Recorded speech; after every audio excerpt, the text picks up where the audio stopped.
Hello, hello, hello, and welcome back to Octo English Academy, the coziest English podcast on the internet. I'm Sophie, and I am so glad you found your way here today. Whether you're listening on your morning walk, sitting with a warm drink, or, and I say this with zero judgment, taking a break from scrolling on your phone to listen to a podcast about scrolling on your phone. Welcome. You are exactly where you need to be. That last one, that is genuinely me today. I was on my phone for 20 minutes before we started recording, and I cannot even tell you what I was looking at.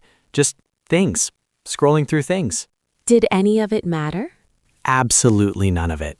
Not one single thing. Hey everyone, I'm Jamie, and I have a complicated relationship with my phone that I'm not ready to fully examine yet. We're going to examine it a little today, actually, just gently. Jamie, real check-in first. How are you honestly feeling right now?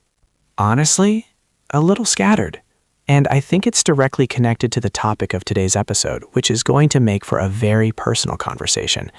I woke up fine, had a good morning, and then I picked up my phone and an hour disappeared. I don't know where it went, and now I feel kind of foggy and slightly guilty, and also still somehow wanting to pick my phone up again, which makes no sense. That makes complete sense, unfortunately. That is exactly the cycle, and we're going to talk about it today. Good. I need to talk about it. What about you, Sophie? How are you? I'm actually really present today. I made a deliberate choice this morning.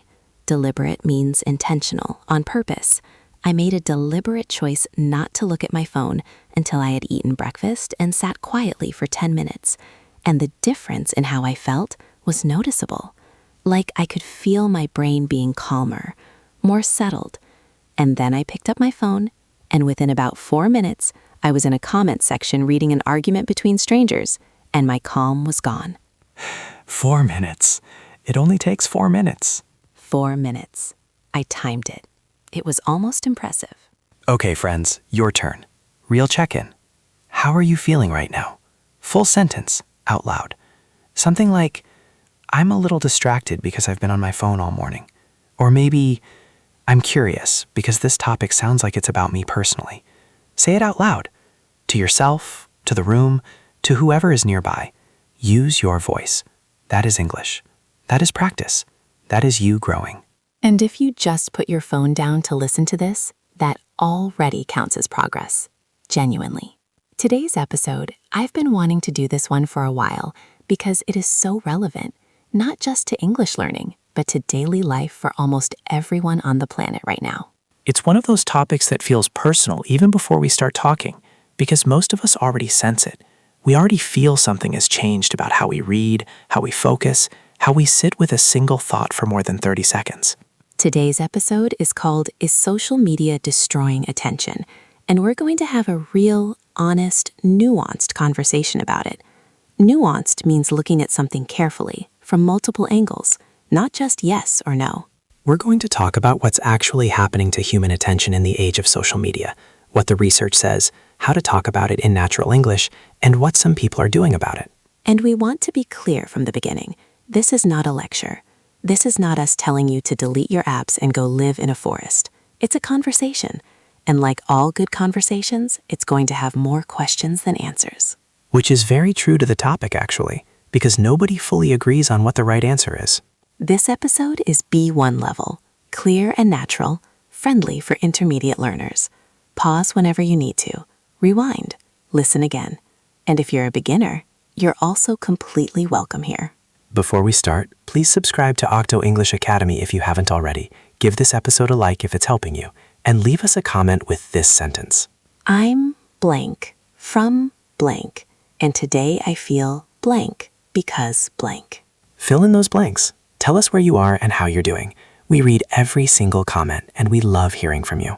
Okay, let's start with something very simple and very honest.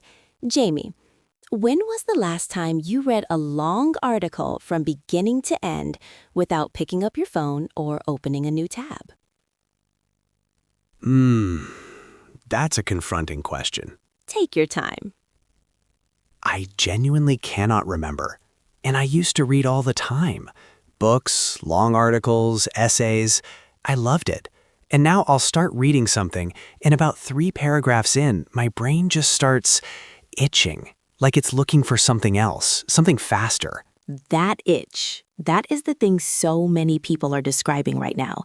And researchers, scientists who study the brain and human behavior, are genuinely investigating whether social media is responsible for it, whether years of consuming very short, very fast content has changed something about how our brains process information. And the short answer seems to be yes, something is changing.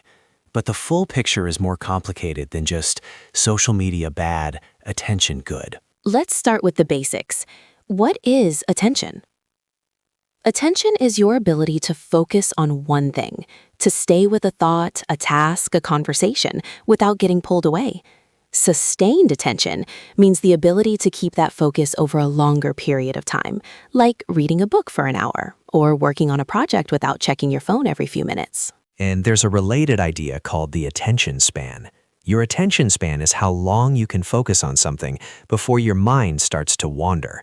Wander means to move around without a specific direction. And when your mind wanders, it drifts away from what you're supposed to be doing. Now, you may have heard that the average human attention span is now shorter than a goldfish's, 8 seconds. I've heard that. I've repeated that. Is it true? It's actually not quite accurate. That's statistic. Statistic means a number from research. That statistic came from a Microsoft study in 2015, and a lot of researchers have since challenged it. The idea that human attention is now exactly 8 seconds is considered oversimplified. Oversimplified means made too simple, missing important details. Because attention isn't one fixed thing. You might have a very short attention span for things that don't interest you, like a boring meeting, and a very long attention span for things you love, like a video game or a great conversation. Exactly. The more accurate picture is that our attention has become more selective and more impatient with content that doesn't reward us immediately. Reward means give us something back: information, entertainment, a laugh, a surprise. And social media is extraordinarily good at delivering immediate rewards. You scroll, and within seconds you see something funny or surprising or emotional or beautiful. Your brain releases a small amount of dopamine. Dopamine is a chemical in the brain connected to pleasure and reward, and it wants more, so you scroll again. This is sometimes called the dopamine loop. A loop is a cycle that repeats: scroll, reward, scroll, reward. And when your brain gets used to constant small rewards, it becomes less tolerant of things that take longer to pay off. Tolerant means able to accept or deal with something. Less tolerant of slow rewards means reading a long article, watching a documentary, having a deep conversation. These things start to feel harder because the reward takes longer to arrive. And I feel that in my own life, honestly. I notice that my patience, my ability to wait for something to be good, has gotten shorter over the last few years.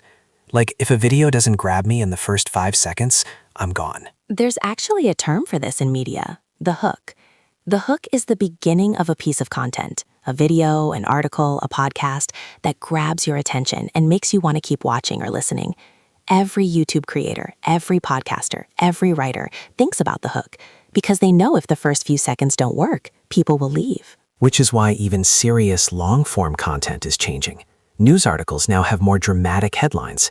Documentaries open with their most dramatic scene.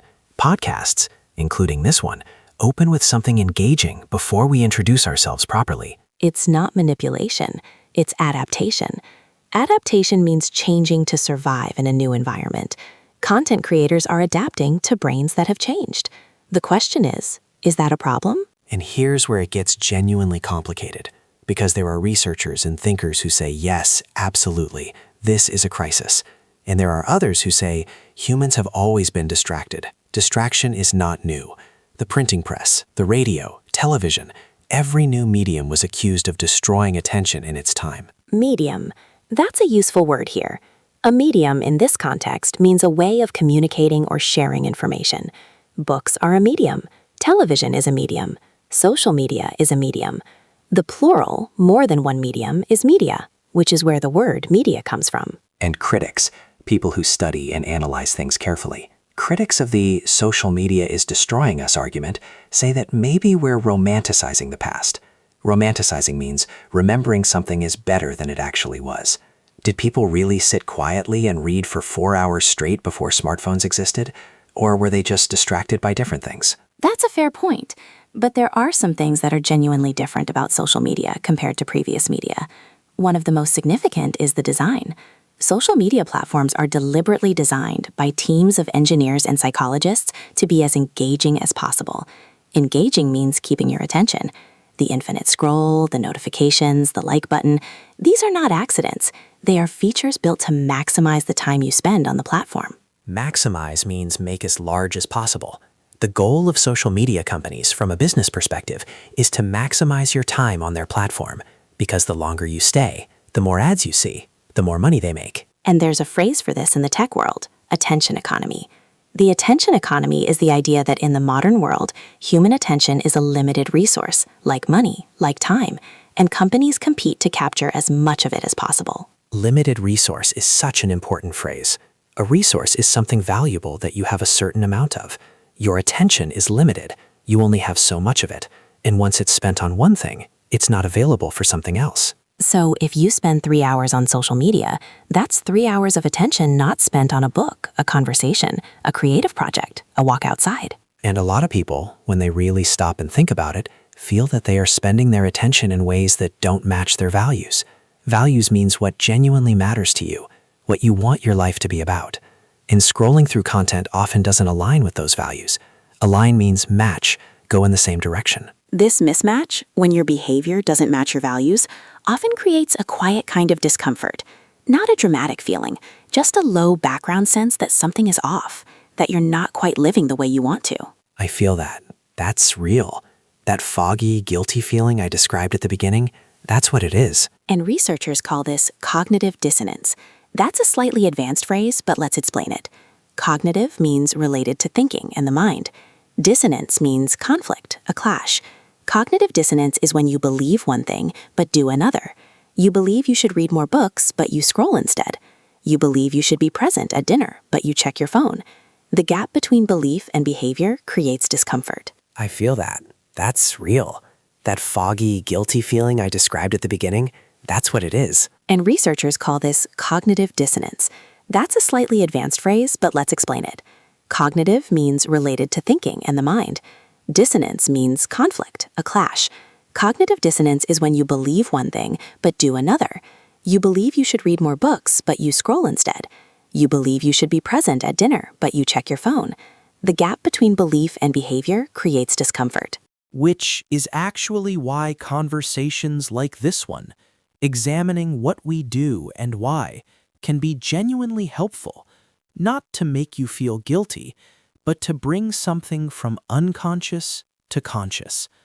Unconscious means happening without you fully realizing it. Conscious means aware, deliberate, chosen. And there's a growing movement. A movement is a group of people working toward a shared goal. A growing movement of people who are deliberately changing their relationship with their phones. Not necessarily quitting social media entirely, but setting boundaries. Boundary is a really important word. A boundary is a limit you set for yourself or in a relationship.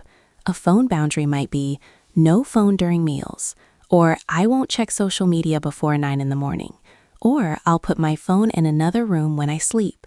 These are called digital wellness practices. Digital means related to technology and screens. Wellness means the state of being healthy, physically, mentally, emotionally. Digital wellness is taking care of your mental and emotional health in relation to your use of technology. And there are some really simple phrases people use in this space. Screen time, how long you spend looking at screens. Most phones now actually show you your screen time, and a lot of people are genuinely shocked when they see the number. Mine was over 4 hours last Tuesday, and I was deeply embarrassed. You're not alone. Studies show the average American adult spends about 7 hours a day looking at screens. 7 hours. 7 hours? That's almost a full working day, just looking at screens? And another phrase? Doom scrolling. Doom scrolling is when you keep scrolling through negative news or upsetting content, even though it's making you feel worse. Doom means disaster, something terrible coming. You know the content is making you anxious or sad, but you keep going anyway. It's like the brain gets stuck in a loop of looking for threats. I do this, especially late at night. I'll be lying in bed, I should be sleeping, and somehow I've ended up reading about something terrible happening somewhere in the world, and I can't stop. And the irony is that doom scrolling actually makes you feel less informed, not more, because you're consuming so much, so fast, that none of it really lands. You end up feeling anxious about everything and clear about nothing. So what can we actually do? What do people suggest? A few things come up consistently. First, awareness. Just knowing what you're doing and why. Noticing the moment you pick up your phone out of habit versus out of genuine need or choice. Then, what some people call single tasking. Single tasking means doing one thing at a time, the opposite of multitasking. Sitting with one task, one conversation, one piece of content, and not switching, even for short periods, even for 10 minutes. Training your attention back toward focus. There's also monomedia consumption, which means consuming one thing at a time, not watching TV while scrolling, not listening to a podcast while texting. One thing, full attention, and noticing how different it feels. And something that a lot of people find surprisingly powerful, analog activities. Analog is the opposite of digital. Analog activities are things that don't involve screens. Reading a physical book, cooking, drawing, going for a walk without headphones, having a conversation without your phone on the table. These things exercise the same muscles that social media weakens. The ability to sit with something slow, to let your mind settle, to be a little bored without immediately reaching for stimulation. Stimulation means input, things that excite or engage your brain. And boredom, genuine boredom, is actually really valuable. Research suggests that boredom is where creativity lives. When your brain isn't being constantly fed information, it starts making its own connections. That's where ideas come from. We've basically been outsourcing our imagination to our phones. Outsourcing means giving a task to someone or something else instead of doing it yourself. That phrase just hit me quite hard. Softly. Me too, actually. When I said it, I felt it. Okay, let's slow down. The content today was rich and a little philosophical. Philosophical means about big ideas and how we understand the world. And we want these words to land gently, our soft word tour. Nice and slow, like a deep breath. Word 1, attention span. How long you can focus on something before your mind starts to wander. I've noticed my attention span is shorter than it used to be. Word 2, dopamine loop. A cycle where your brain gets small rewards repeatedly and keeps wanting more. Scrolling social media creates a dopamine loop that's hard to break. Word 3, attention economy.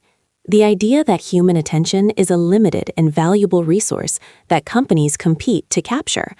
Understanding the attention economy helps you make more intentional choices. Word 4, doom scrolling. Continuing to scroll through negative or upsetting content even when it makes you feel worse. I caught myself doom scrolling again at midnight and had to put my phone down. Word 5, digital wellness. Taking care of your mental and emotional health in relation to your technology use. Setting screen time limits is part of my digital wellness routine. Word 6, cognitive dissonance. The discomfort you feel when your behavior doesn't match your beliefs or values. I felt cognitive dissonance every time I chose scrolling over the book I said I wanted to read. And word 7, analog. The opposite of digital. Activities and objects that don't involve screens. I've been trying to spend more time on analog activities like cooking and walking. 7 words, all of them real. All of them part of a conversation happening right now in English-speaking culture. Pick one, the one that feels most alive to you today, and make your own sentence. Say it out loud. Write it in the comments. Use it once. That is how a word moves from the podcast into your life. I feel like this episode did something to me. Like I need to sit quietly for a few minutes after this. That's a good sign, actually. The best conversations do that. They leave you with something to sit with. And I want to say to our listeners, if anything we talked about today felt uncomfortably familiar, if you recognized yourself in the doom scrolling, the foggy mornings, the attention itch, please don't feel bad. This is the environment we're all in. These platforms are built by some of the smartest engineers in the world, specifically to keep us engaged. The fact that it works isn't a personal failure. It's a system that's working exactly as designed. And knowing that, understanding the system, gives you a tiny bit of power back. Not complete power, but some. And every small choice matters. Every time you finish reading something before switching. Every time you put your phone down and look out the window. Every time you let yourself be a little bored. These are small acts of reclaiming your attention. Reclaiming means taking back something that belongs to you. Your attention belongs to you. It is yours, and you get to decide, slowly, gently, imperfectly, how you spend it. You are part of this community, the Octo English Academy family. Curious people, growing people, people who care enough about their language and their minds to show up and listen and think. You are part of something warm here. One small step at a time, always. Please share this episode, like it, comment, subscribe, and leave us that sentence. You know the one. We're always reading. And this was the Octo English Academy. See you in the next episode. Bye for now. Bye, everyone. And maybe after this, put the phone down for 10 minutes. Not because you have to, just to see how it feels.